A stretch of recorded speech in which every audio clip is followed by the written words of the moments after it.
Hello friends, welcome to asmitha's kitchen. நம்ம இன்னைக்கு என்ன பார்க்க போறோம் அப்படினு பாத்தீங்கன்னா மசாலா பராத்தா எப்படி பார்க்கிறது அப்படினு பார்க்கலாம்.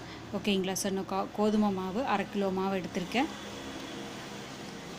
சோ அதுல நான் மரச்செக்கில் ஆட்டின தேங்காய் எண்ணெய் ஒரு 2 ஸ்பூன் விடுறேன். சோ உப்பு தேவையான அளவுக்கு போட்டுக்கிறேன். சோ நீங்க எவ்வளவு மாவு எடுக்கறீங்களோ அதுக்கு தேவையான அளவு உப்பு போட்டுக்கோங்க.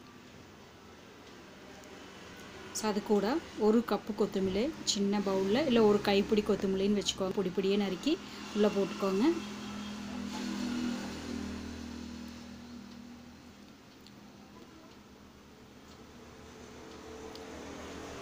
சோ சாஃப்ட்டாவும் டேஸ்டியாவும் இருக்கு. இப்போ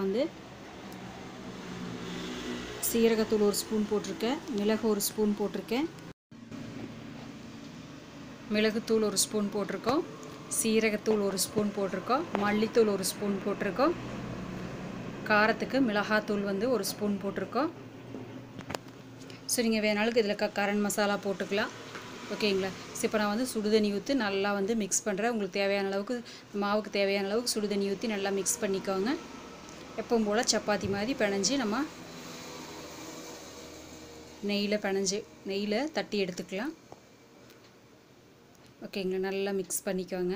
சுடுதண்ணி அப்படிங்கறனால 1 ஸ்பூன் வச்சு நல்லா மிக்ஸ் பண்ணிக்கோங்க. நல்லா கொதிச்ச தண்ணி ஊத்துனீங்க அப்படினா தான் நல்லா வரும். பாருங்க எவ்வளவு சாஃப்ட்டா இருக்கு அப்படினு தொடும்போதே உங்களுக்கு நல்ல சாஃப்ட்னஸ் கிடைக்கிறது பார்த்தாலே தெரியும். ஓகேங்களா? சோ இந்த மாதிரி நல்லா உருண்டை பிடிச்சி வெச்சுக்கோங்க ஒரே மாதிரி ஷேப்ல. சோ இது காரமாவும் இருக்கு பட் டேஸ்டாவும் இருக்கு. டிஃபரண்ட் டேஸ்ட் சப்பாத்தில. ஓகேங்களா? சோ இந்த மாதிரி ஒரே சைஸுக்கு உருண்டை பிடிச்சி வெச்சுக்கோங்க. சப்பாத்தி பண்ற மாதிரியே தான் பராத்தா நம்ம நல்லா உருண்டை பிடிச்சி வெச்சுக்கலாம். சோ பாருங்க இப்போ சப்பாத்தி தேய்க்கிற மாதிரியே பராத்தாவை நல்லா தேய்ச்சி எடுத்து வெச்சுக்கோங்க.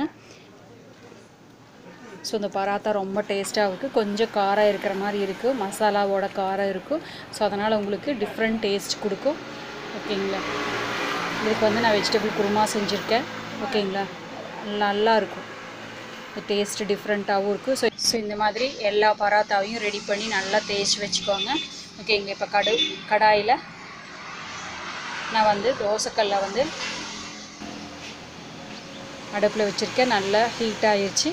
ஓகேங்களா? நல்லா சூடு பிடிச்சிருச்சு. இப்போ பராத்தாவை ஒவ்வொன்றா போட்டு நம்ம எடுத்துக்கலாம். சப்பாத்தி மாதிரியே தான் நம்மளுக்கு நெய் தடவி திருப்பி போட்டு எடுத்துக்கணும்.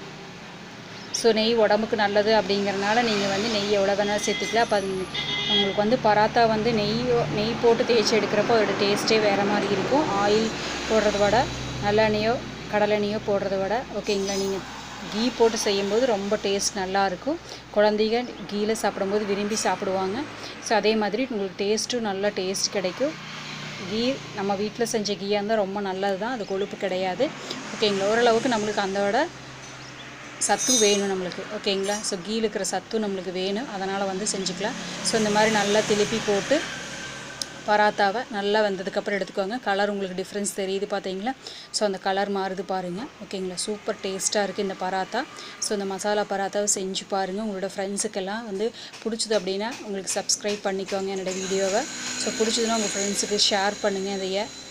ஸோ இந்த மாதிரி எப்பவும் ரெகுலராக சப்பாத்தி கோதுமை மாவில் சப்பாத்தி தான் செய்வோம். இது நான் ரேஷன் மாவில் வாங்கின கோதுமை தான் நல்லா சுத்தம் பண்ணி மாவு மில்லில் அரைச்சி எடுத்துகிட்டு வந்திருக்கேன். ஓகேங்களா? நல்ல கோதுமை கிடைக்கிறப்ப இந்த மாதிரி நீங்கள் எடுத்து வச்சு கூட நம்ம இந்த மாதிரி டிஃப்ரெண்ட்டான நம்ம செஞ்சு கொடுக்கலாம். ஸோ மசாலா பராத்தா இப்போ ரெடி ஆயிடுச்சு. ஸோ அதே மாதிரி நீங்கள் இருக்கிற எல்லா செஞ்சுருக்கிற மாவு எல்லாத்தையுமே நான் போட்டு எடுத்துக்கிறேன். ஓகேங்களா? நீங்களும் செஞ்சு பாருங்கள் எப்படி இருக்குது அப்படிங்கிறது நம்ம வீடியோவுக்கு கீழே கமெண்ட் பண்ணுங்கள். அப்போ வீடியோவை பார்த்துட்டு கமெண்ட் பாக்ஸை பார்க்குறவங்களுக்கு யூஸ்ஃபுல்லாக இருக்குது. செஞ்சு பார்த்துட்டு கமெண்ட் பண்ணும்போது மற்றவங்களுக்கு செய்கிறதுக்கு யூஸ்ஃபுல்லாக இருக்குது. தேங்க்யூ ஃபார் வாட்சிங். ஸோ இந்த வீடியோவை பார்த்து நம்மளுக்கு சப்போர்ட் பண்ணுறவங்களுக்கு ரொம்ப thank you. Have a happy day. Have a healthy life.